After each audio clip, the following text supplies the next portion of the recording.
लोकाभिरामम् रणरङ्गधीरम्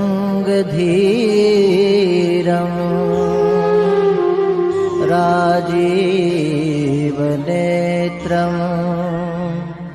रघुवंशनाथम्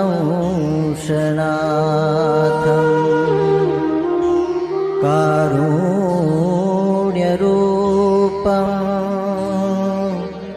करुणाकरन्तम्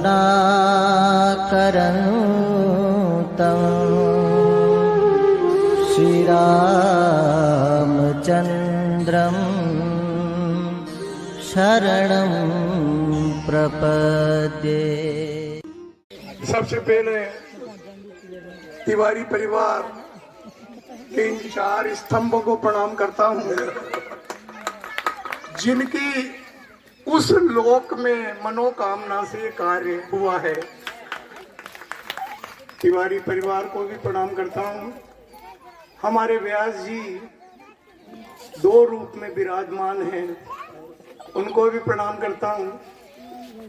व्यास 18 पुराण लिखे वेद व्यास जी ने, और भागवत भी वेद व्यास जी ने बोली, लिखी नहीं। बोली बुढ़ापे में लिखी थी ना, तो लिख नहीं पाए थे। अब व्यास हिंदी में क्या है, एक शब्द के बहुत सारे अर्थ हैं, लेकिन अगर आप डीपली देखोगे ना तो हर अर्थ में साम्यता है। व्यास क्या है?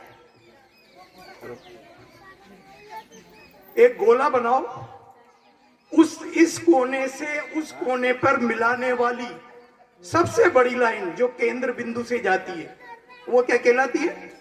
व्यास। वही है ना व्यास। तो आत्मा को परमात्मा से मिलाकर ये बताने वाली कि वो भी तू ही है और तू भी वही है, क्या बात है, वही व्यास है। वेद व्यास जी ने ये बताया। हम इंडिया में रहते हैं, अमेरिका वहां है, हम सोचते हैं अमेरिका अलग है, लेकिन जब पृथ्वी जो गोल है उस पर अगर रेखा डालो तो एक ही है। पूरी पृथ्वी तो एक ही है ना। वो रेखा बताती है कि मेरा एक कोना वहां है, एक कोना यहाँ है, एक ही है। तो वो व्यास है, वो वेद व्यास जी थे, इसलिए उनका नाम व्यास डाला गया। कुंडली देखकर पहले जो नाम डाले जाते थे ना, वो ऐसे अप्पू गप्पू ऐसे नहीं डालते थे। पंडित जी को बताते थे जन्म तिथि, समय, फिर वो कुंडली बनाते थे, उसमें जो गुण होते थे उस गुण के हिसाब से नाम डालते थे। जैसे राम लक्ष्मण भरत शत्रुघ्न के डले ना, विश्व भरण पोषण कर जोई, ताकर नाम भरत अस होई, यही हुआ ना। भागवत में पहला श्लोक है सच्चिदानंद रूपाय विश्वोत्पत्ति हेतवे, है ना, और ताप त्रय विनाशाय श्री कृष्णाय वयम नमः। वयम, वेद व्यास जी ने वयम शब्द का प्रयोग किया है यहाँ। आप बताइए, हिंदी में एक को कहते हैं अहम, 2 को कहते हैं आवाम, और 3 जब हम हैं तो बोलते वयम। अब वेद व्यास जी तो एक ही है, उन्होंने व्ययम क्यों कहा बताइए? ये तो नहीं गलत लिख दिया होगा व्याकरण में, अहम लिखना चाहिए ना। वयम इसलिए कहा कि जब भागवत की रचना वेद व्यास जी करने लगे, गणेश जी का आह्वान हुआ, गणेश जी प्रकट हो गए। गणेश जी ने कहा बताओ मेरा आह्वान क्यों किया? भाई स्तुति करना अलग है, आह्वान करना अलग है। स्तुति तो ठीक है, मैं अग्रगण्य हूं, आप नाम ले देते, लेकिन आह्वान क्यों कर रहे हो? उन्होंने कहा मैं भागवत लिखना चाहता हूं, लेकिन बोल सकता हूं, लिख नहीं सकता। तो कोई ऐसा व्यक्ति बताओ जो लिखे। तो गणेश जी ने कहा मैं ही लिख दूंगा। गणेश जी ने कहा मैं ही लिख दूंगा। तब भगवान ने, वेद व्यास जी ने कहा आप लिखोगे, ठीक है। गणेश जी ने कहा मेरी एक शर्त है कि मेरा ये वाहन है ना, मूषक बैठा है ना, ये रुकता नहीं है कभी, हमेशा दौड़ भाग करता रहता है, तो मैं रुकूंगा नहीं, लिखता ही रहूंगा। अगर ये शर्त आपको मंजूर है तो मैं भागवत लिख दूंगा। अब वेद व्यास जी ने सोचा कि ये तो देवता है, इन्हें तो सांसारिक क्रियाएं होती नहीं है, पेशाब करने जाना और करना, खाना पीना। अब मैं लगातार बोलूंगा, मैं तो मनुष्य हूं, मुझे तो क्रियाएं भी करनी पड़ेगी। तो उन्होंने सोचा आप कैसे फंस गए अपन, तो ये तो रुकेंगे ही नहीं। तो उन्होंने कहा ठीक है, मेरी भी एक शर्त है। गणेश जी से कहा, गणेश जी ने कहा क्या शर्त है? कि जहां मैं गलत बोलूं और जहां तुम्हारे समझ में नहीं आए वहां रुकना, मनन करना और मुझे टोकना। गणेश जी ने कहा ये भी ठीक। तो अब कितने जने हो गए? एक मूषक, एक गणेश जी और एक व्यास जी। इसलिए लिखा वयम नमः, इसलिए लिखा है वयम नमः। अकेला नहीं थे वो, गणेश जी भी हैं, चूहा भी है, 3 जने मिलके लिख रहे हैं। चूहा सुन रहा है, वो बोल रहे हैं, वो लिख रहे हैं। तो वयम शब्द का प्रयोग इसलिए किया गया। ये शर्त रखी। अब जब ये शर्त रखी तो लिखना चालू हो गया। अब जहां वेद व्यास जी को कोई भोजन की, अल्पाहार की या और क्रियाओं की याद आती, तो वहां वेद व्यास जी कोई भी ऐसी बात बोल देते तो गणेश जी रुक जाते, उनकी तरफ देख के मनन करने लग जाते इतनी देर में वो। लेकिन वो जब जाते तो कई बार गणेश जी जल्दी समझ जाते, तो देखते वेद व्यास जी नहीं है तो लिखना चालू कर देते अपनी तरफ से। फिर वेद व्यास जी आगे आगे बोलते। तो जो बीच बीच में अपनी तरफ से लिखा वो गणेश पुराण बन गया अलग। और जो वेद व्यास जी ने बोला वो भागवत पुराण बन गया। कैसे बोला? अब कैसे रोकते थे, मैं एक उदाहरण बताऊं। उन्होंने एक जगह बोला, एक राजा था चित्रकेतु, उसकी करोड़ रानियां थी। अब गणेश जी देखने लग गए उनकी तरफ, वेद व्यास जी की तरफ क्या बोल गए? करोड़ रानियां? करोड़ रानियां हो सकती क्या? तो वेद व्यास जी उठ के चल गए, कहा सोचो। अब गणेश जी सोचने लग गए।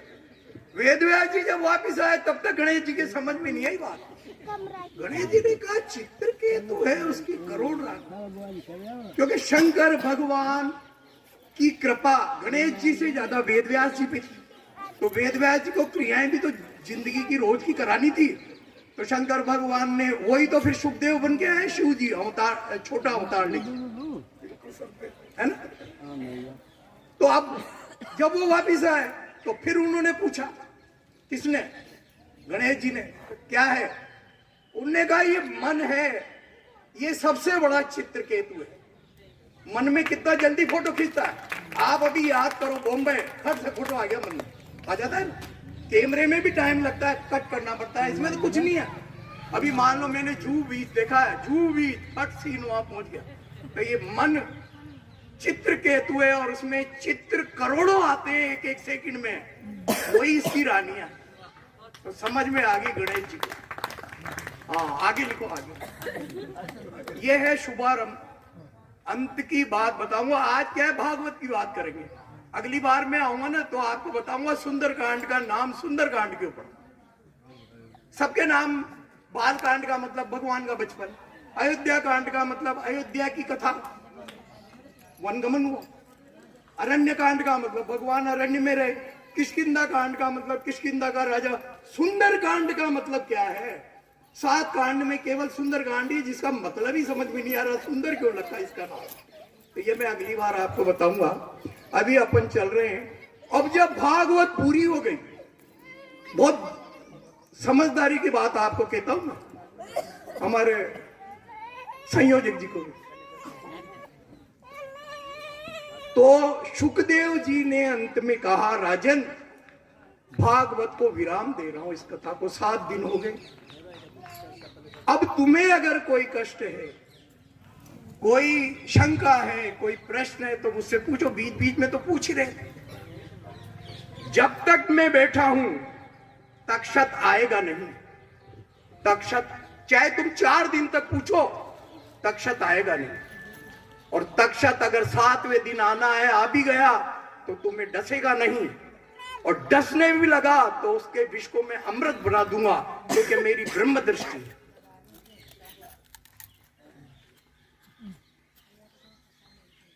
तो उसके परीक्षित जी के तो समझ में आ गया सब बात, क्योंकि उन्होंने तो बहुत ध्यान और मग्नता से भागवत सुनी, लेकिन दूसरे जो बैठे थे उनके समझ में नहीं आई।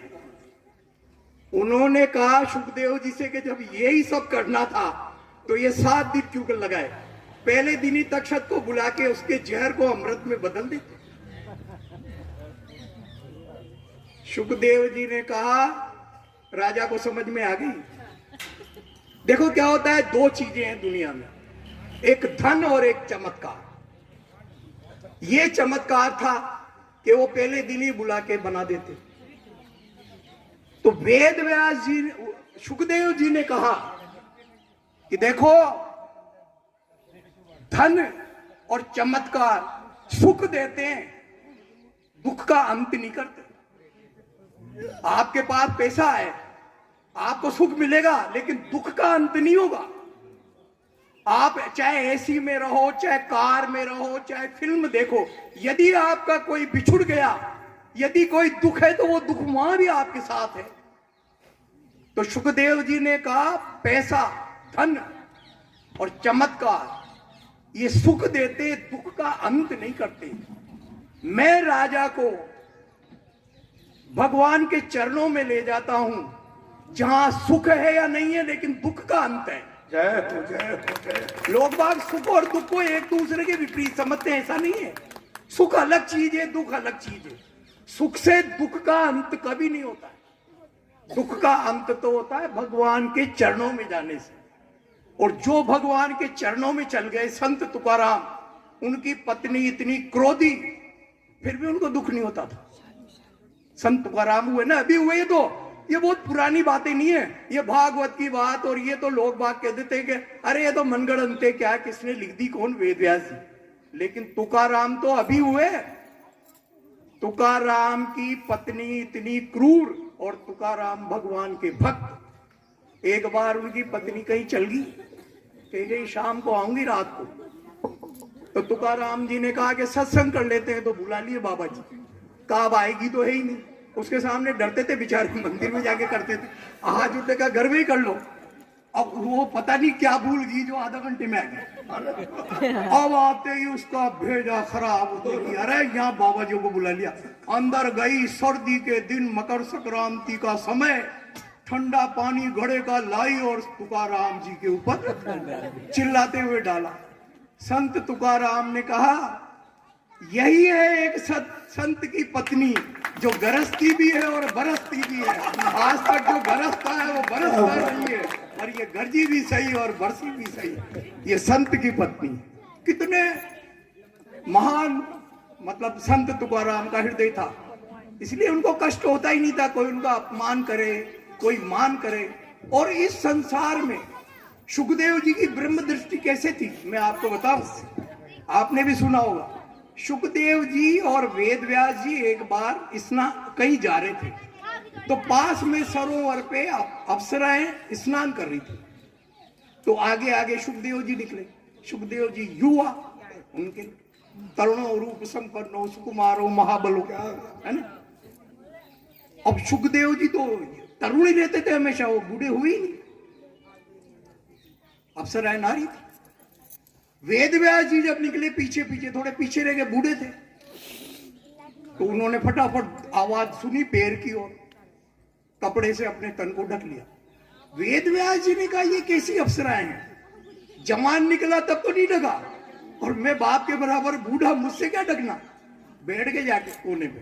अब जब वो नहा के निकली और बाहर आई, तो उन्होंने कहा, रुको रुको रुको, क्या बाबा बोलो, कि तुमने मेरे से तो तन ढका, जब मैं तो आपके बराबर हूं, मेरा क्या है। और वो जो जवान है मेरा लड़का, उससे तुम्हें लज्जा नहीं है। उसने कहा, बाबा जवान और बूढ़े की बात नहीं है, दृष्टि की बात है। तुम्हारे लड़के में ब्रह्म दृष्टि है, वो तो सब में ब्रह्म देखता है। तुम्हारी तो सांसारिक दृष्टि है, क्योंकि सांसारिक जीवन जी चुके हो, इसलिए ब्रह्म से क्या पर्दा, पर्दा तो तुमसे। तो अप्सराओं ने बताई कि सुखदेव जी में ब्रह्म दृष्टि थी और इस ब्रह्म दृष्टि से कथा करना, यही कथा का सबसे बड़ा गुण है। बहुत बड़ा कथाकार हो डोगरे जी महाराज। डोगरे जी महाराज ने लास्ट कथा की गोरखपुर में। 1 करोड़ रुपए का चढ़ावा आया उस समय। 1 करोड़ कितने का सोचो उस समय। डोगरे जी को तो मरे हुए बहुत साल हो गए, 30-40 साल हो गए होंगे मेरे ख्याल से। जब सारा अस्पताल कैंसर के अस्पताल को दिया है बनाने के लिए, इसीलिए करा था क्योंकि उनको गले में खुद को कैंसर हो गया लास्ट दिनों में। और डॉक्टर उनको कहते थे आप बोलो मत, तो वो पूरा दिन रात नहीं बोलते थे, ब्लड आता था। और जब कथा में बैठते थे रोज, तो डॉक्टर हैरान थे, 3 घंटे तक उनके मुंह में एक ब्लड का रेशा नहीं आता था और बोलते थे और कथा करते। इतना बड़ा चमत्कार डोगरे जी का था।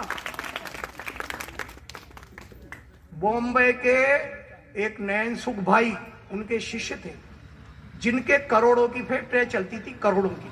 और ऐसे कई लोग उनके शिष्य थे, पर किसी से कुछ नहीं लेते थे, एक कोठरी में रहते थे, पति पत्नी बस खुद बना के खाते थे। भागवत में जाते थे जब, उतना ही लाते थे जितना सा उनको जरूरत रहती थी। भाई अगली भागवत तक जितनी सी जरूरत हो, 2-4 किलो आटा, और ये बस कुछ नहीं लाते थे। इतना बड़ा आदमी जिसके करोड़ों लोग सुनते हो, करोड़ों लोग चढ़ाते हो।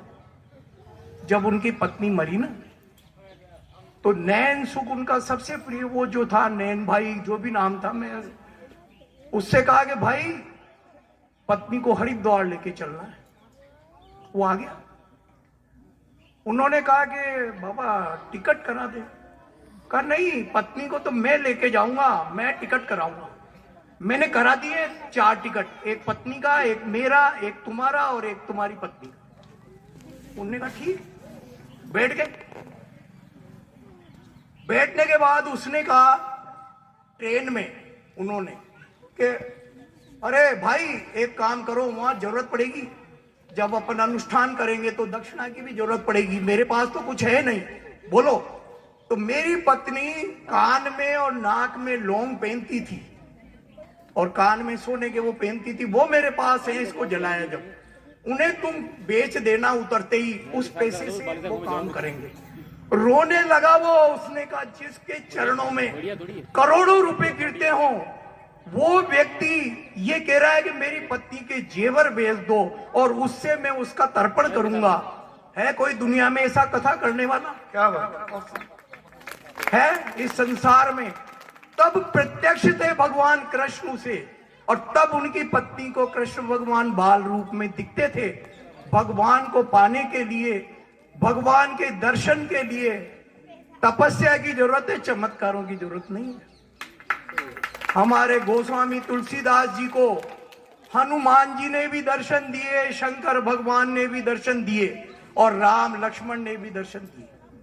और तुलसीदास जी तो अकबर के जमाने में हुए, पैदा हुए तब भी 32 दांत, मरे तब भी 32 दांत। बोलो है कोई ऐसा आदमी? 75 साल की उम्र में रामचरितमानस उन्होंने लिखी, 2 वर्ष 11 माह कुछ दिनों में। रामनवमी के दिन शुभारंभ किया, 2 साल बाद राम के विवाह के दिन अगहन शुक्ला पंचमी को उत्तरकांड को विराम देके आरती लिखी, आरती श्री रामायण जी को। ऐसे तुलसीदास जी जिनको भगवान प्रत्यक्ष है, उनसे लोगों ने कहा आप परोपकार नहीं करते, आप तो किसी के सिर पे हाथ फेर दो तो वो जिंदा हो सकता है। उन्होंने कहा मैं तो ये छोटे छोटे उपकार नहीं करना चाहता, मैंने तो स्वांत सुखाय तुलसी रघुनाथ गाथा भाषा निबद्ध मति मंजुल मापनोती, ये जो बनाई है ना, ये पूरी संसार का उद्धार करेगी अगर वो आस्था से इसे भजेंगे तो। मैं तो हर एक की आत्मा का उद्धार करना चाहता हूँ, परमात्मा से उसको जोड़ना चाहता हूँ, सिर पे हाथ रख के जिंदा कर दूं। ये बात तो मेरे प्रभु ने भी जटायु को भी कही, बाली को भी कही, कईयों को कही, लेकिन भगवान ने उनको ये बुद्धि दे दी कि उन्होंने कहा कि नहीं हम जिंदा नहीं रहना चाहते। वो भी तो भगवान ने बुद्धि दी। तो मेरे भगवान किसी को चमत्कार से जिंदा नहीं करना चाहते, इसलिए मैं भी किसी को चमत्कार से कष्ट हर दूं किसी का, ये मेरी कहां ताकत है। उनके वो भगवान की भक्ति में अगर लगेंगे, अगर भगवान के चरणों में समर्पित हो जाएंगे तो इस कष्ट इस जन्म के नहीं, ये एक कष्ट नहीं, जन्म जन्मांतर के हजारों कष्ट उनके दूर हो जाएंगे। मैं आपको देखो प्रत्यक्ष मेरे जीवन का भी एक उदाहरण बताता हूं, छोटा सा। मेरे फादर रोज रामचरितमानस पढ़ते थे और ये कह के ये बात सुना के मैं विराम दूंगा, फिर अगली बार अपन सुंदरकांड की बात करेंगे अगले दिन जब आऊंगा। रोज रामचरितमानस पढ़ते थे, रोज। उनका नियम था अगर बाहर भी जाते थे तो भोजन जब ही करते थे जब रामचरितमानस पढ़ते थे। भले ही उनको याद थी तो रामायण नहीं ले जाते तो 10-15 चौपाई वैसे ही बोल लेते थे, जैसे भय प्रकट कृपाला से लेके जहां तक, और फिर भोजन करते थे। नियम था उनका। उन्होंने मुझे कहा जब अभी मरने लगे उसके कुछ दिन पहले कि मैं तेरे को एक बात बताता हूं, जब यहाँ रामलीला आती थी कोटा में तो मैं तुझे रामलीला दिखाने ले जाता था, तो एक दिन तेने मुझसे कहा कि मैं भी एक रामलीला बनाऊंगा बहुत बड़ी। तो मैंने उस समय सोची है तो छोटा बच्चा है, तीसरी चौथी में पढ़ता था जब तो मैंने कहा हाँ ठीक है भला ला। लेकिन आज मुझे लगता है कि उस रामायण की कृपा है, और तू राम जी की लीला देख के आ रहा था उस समय तेने ये बात मुझसे कही थी, तो उस रामलीला का प्रभाव है कि आज तू उस रामलीला का निर्देशक है जो राजस्थान में 2017 में फर्स्ट आए, जो पूरे इंडिया में जिसका नाम है। ताकत से बोल देना, इसके बाद जरूरत नहीं है ताकत की, क्योंकि अतुलित बलधामम हेम शैलावदेयम धनुजवन किशानम ज्ञानिनाम अग्रगण्यम सकल गुण निधानम वानराणामधि रघुपति प्रिय भक्तम वात जा। बोल हनुमान जी महाराज की धन्यवाद। जय श्री राम।